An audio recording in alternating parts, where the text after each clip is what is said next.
Sir Davos పర్యటనలో ఏమీ తీసుకురాలేదని చెప్పి మంత్రి అమర్ లాంటి వాళ్ళు మాట్లాడి ప్రశ్నిస్తున్నారు. ఏం చెప్తారు సార్? అరే కోడిగుడ్డుని నేను సూటిగా ప్రశ్నిస్తున్నా. మీరు మంత్రిగా ఉన్నప్పుడు మీరు ఏం తీసుకొచ్చారు? ఆంధ్రాకి ఏం తీసుకొచ్చారు చెప్పండి. ఇప్పుడు మేము నాకు ఇప్పుడే థ్యాంక్ యూ అన్న 7 నెలల్లో 6,33,568 కోట్ల రూపాయలు పెట్టుబడులు తీసుకొచ్చాము.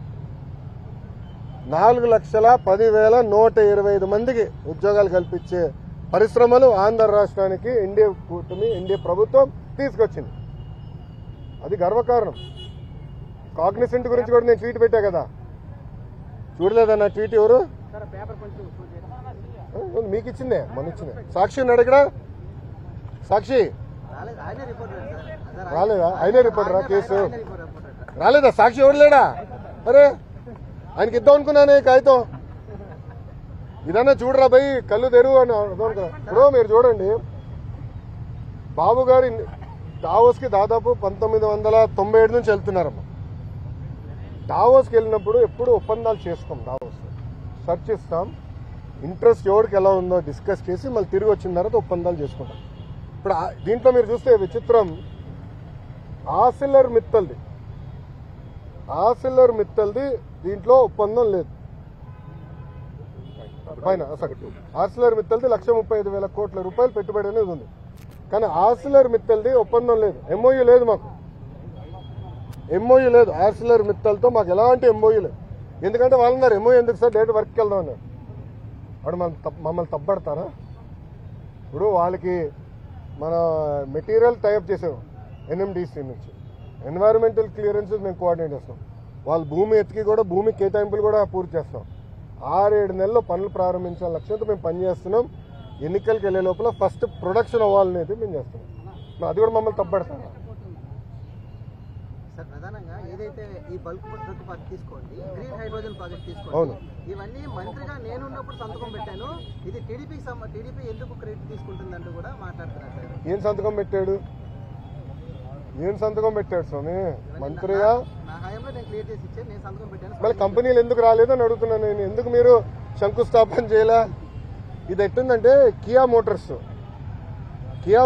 ఎవరు తీసుకొచ్చారు మీ అందరూ బాగా తెలుసు. ఆనాడు కియా మోటార్స్ తీసుకొచ్చి చంద్రబాబు నాయుడు గారు అహర్నిశలు కష్టపడ్డారు. 16 నెలల్లో ప్రొడక్షన్ తీసుకొచ్చారు. వైకాపా ప్రభుత్వ అధికారంలోకి వచ్చిన తర్వాత ఒక ఈమెయిల్ సృష్టించి, గతంలో రాజశేఖర రెడ్డి గారు ఈమెయిల్ పెట్టారు, ఆ ఈమెయిల్ వల్ల కియా మోటార్స్ వచ్చిందండి. ఇంకేం చెప్పాలి స్వామి? టీసీఎస్ కూడా క్రెడిట్ తీసుకున్నారు, మీరు చూసారో లేదో. టీసీఎస్ కూడా క్రెడిట్ తీసుకోవడానికి ప్రయత్నించారు. మేము తీసుకొచ్చి నేనే చంద్ర గారితో మాట్లాడి ఆయన ఆఫీస్కి వెళ్ళాను స్వామి. ఆయనతో 45 నిమిషాలు 1-on-1 నేను మీటింగ్ పెట్టుకున్నాను. తర్వాత నా అదృష్టం ఏంటంటే చంద్ర గారు వాళ్ళు మొత్తం మేనేజ్మెంట్ ఇంపార్టెంట్ లీడర్స్ అందరినీ పిలిచి నాతో మీటింగ్ పెట్టించారు తెలుసా. అక్కడ క్లీన్ చేసాం మేము. ఇది తాజ్ హోటల్స్ కానివ్వండి, టీసీఎస్ కానివ్వండి, రెన్యూవబుల్ ఎనర్జీ కానివ్వండి, అన్ని. ఇప్పుడు మీరందరూ ఒకటి గుర్తుపెట్టుకోవాలి. మీరందరూ ఒక ప్రశ్న అడిగారు, మహారాష్ట్రకి ఇంత పెట్టుబడి వెళ్తుంది. దాని కారణం ఏంటో తెలుసా? Consistency in government. అంటే ఒకే ప్రభుత్వం మళ్ళీ వచ్చేగల ఏమవుతుందంటే అక్కడున్న పెట్టుబడులు పెట్టే వాళ్ళకి కాన్ఫిడెన్స్. డావోస్లో ఒక పారిశ్రామికవేత్త నేను కలిసాను, మన ఆంధ్ర రాష్ట్రంలో పెట్టుబడి పెట్టాడని. నాకు టైం లేదు బాస్, ఇంకో ఒక మీటింగ్ పరిగెడుతున్నా, నాతో నడవండి అని చెప్పి మన ఆంధ్ర పెవిలియన్ నుంచి భారత్ పెవిలియన్ వరకు మేము నడుచుకుంటూ వెళ్తున్నాం. ఒక 10 నిమిషాలు వాక్.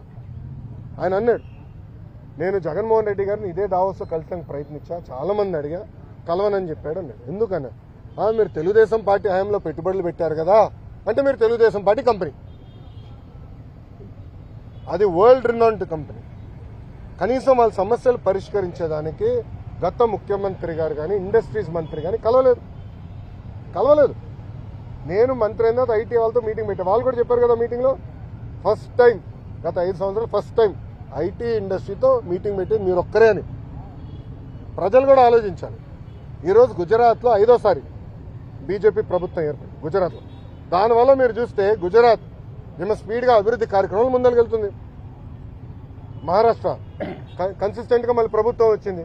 సో కన్సిస్టెన్సీ ఉండే గల పెట్టుబడులు పెట్టేదానికి పారిశ్రామికవేత్తలు ముందరికి వస్తున్నారు, వాళ్ళు పెట్టుబడులు పెడుతున్నారు, ముందరికి వెళ్తున్నారు. ఈ మన రాష్ట్రంలో ఏమైందంటే 2014 నుంచి 19 వరకు ఒక స్పీడ్గా వెళ్ళాం. కరెక్ట్గా వచ్చి బ్రేక్ పడింది. బ్రేక్ ఎలా పడింది కూడా నేను చెప్తాను. పీపీఎల్ రద్దు చేయలేదా? ఒకే రాజధాని వద్దు 3 రాజధానులని ఒక రాజకీయ గేమ్ ఆడలేదా? దానివల్ల ఎవరు నష్టపోయారండి?